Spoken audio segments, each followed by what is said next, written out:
আজকে এক নতুন টিউটোরিয়াল শেয়ার করব যেটা আপনার জন্য খুবই হেল্পফুল হবে এবং বিভিন্ন জবের ক্ষেত্রে এই ধরনের কোশ্চেনগুলো আসে। তো শেষ পর্যন্ত দেখুন, তাহলে বুঝতে পারবেন কতটা গুরুত্বপূর্ণ এবং কতটা হেল্পফুল। এই শিটে আমি আজকে দেখাবো যে ইনফিরিয়র ফর্মুলা কিভাবে ব্যবহার করতে হয় এবং কোথায় কিভাবে এই ফর্মুলাটা ব্যবহার করবেন এবং ইনফিরিয়র ফর্মুলার কাজ কি, ফুল ডিটেলস আমি এই ভিডিওতে শেয়ার করব। দেখুন, আমার এই শিটের ভিতরে আমার এখানে একটা ফর্মুলা লেখা আছে যেটা হচ্ছে VLOOKUP ফর্মুলা। এই ফর্মুলাটা যখন ডাটা খুঁজে না পায়, এখানে আমার ডাটা এন্ট্রি নেই, যার কারণে এখানে আমার এনএ চলে আসছে। তখনই যখন আমরা ইরর ভ্যালু দেখতে পাই, সেখানে আমরা ইনফিরিয়র ফর্মুলা ব্যবহার করে এই এনএটাকে রিমুভ করতে পারি। এখানে হয়তো ব্ল্যাঙ্ক রাখতে পারি বা ভিতরে কোনো কিছু লিখে রাখতে পারি, ডাটা নট ফাউন্ড বা যে কোনো কিছু। তো আমরা এখানে লিখে রাখি যে আপনার ইনফিরিয়র ফর্মুলাটা এখানে আমরা ব্ল্যাঙ্ক রাখবো এনএ তুলে দিয়ে।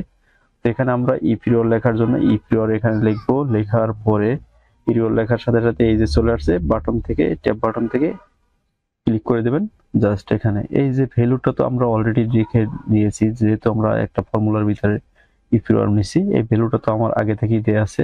তো ভ্যালু যেহেতু আছে, আমরা এখানে কি করব, শুধুমাত্র কমা দিয়ে দেবো।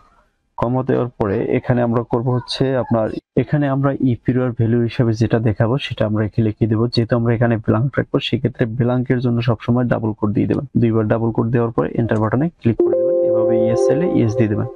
আর এই ইএসটা আসতো না যদি আমি এখানে ফার্স্ট ব্র্যাকেট দিয়ে দিতাম, তো এটা অটোমেটিক এই ফার্স্ট ব্র্যাকেট নিয়ে নেবে, যার কারণে ইএস আসছে। আমি ইএস দিয়ে দিলাম। দেওয়ার পরে আমি এখন যদি এই ফর্মুলাটাকে ড্র্যাগ করে দিই, দেখুন আমার এখানে এনএ চলে গিয়ে ফাঁকা হয়ে যাবে। এই ইনফিরিয়র ফর্মুলা দিয়ে এভাবে ব্ল্যাঙ্ক করে দিতে পারবেন। এখন যদি আমি চাই এই ফাঁকার পরিবর্তেও এখানে যদি আমার ডাটা এন্ট্রি না থাকে, এখানে অন্য কিছু থাকবে, আমি যদি স্টার দিয়ে দিতে চাই, এই যে দেখুন আমি স্টার বসাই দিলাম, এরপরে এন্টার দিয়ে দেবো।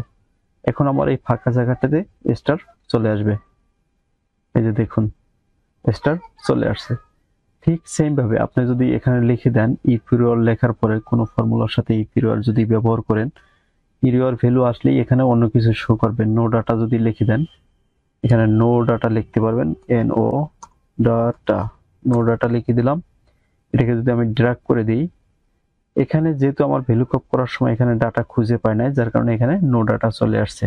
আমি যদি এখানে ক্লিক করে দিই, কেটে দেওয়ার সাথে সাথে আমার এখানে নো ডাটা শো করছে। যেহেতু আমার এই ঘরটাতে কোনো ডাটা এন্ট্রি নেই, তাহলে এই টেক্সটটা আমাকে এখানে শো করবে।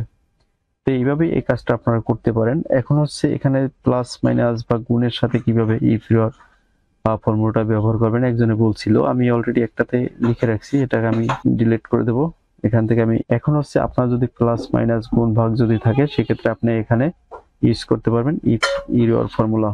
ইপিরিয়র এর জন্য এখানে ইপিরিয়র লিখবো আমি। ইপিরিয়র লেখার পরে ট্যাব বাটনে ক্লিক করব। ভ্যালু আমার এই ভিতরে আছে, এখান থেকে আমি জাস্ট কমা দিয়ে দেবো। এরপর যদি আমি ফাঁকা রাখতে চাই, ডাবল কোড দিয়ে এন্টার দিয়ে দেবো।